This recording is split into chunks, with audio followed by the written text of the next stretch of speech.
I have a story to tell you today about these people. Can you see what they're doing?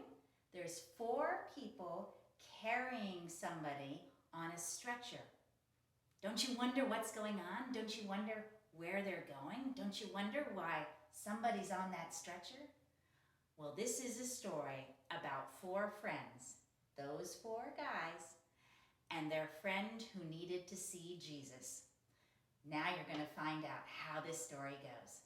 I'll take you right back to the beginning. Listen up.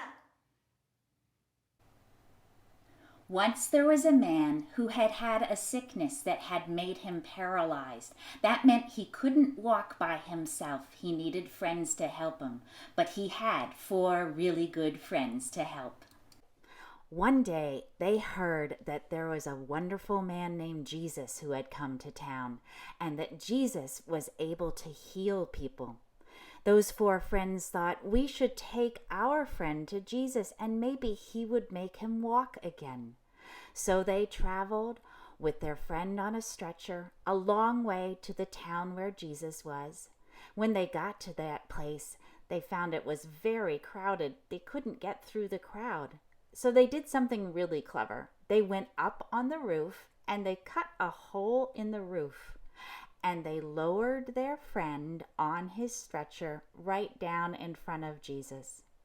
When Jesus saw the man and saw that he was not able to walk, Jesus was full of compassion.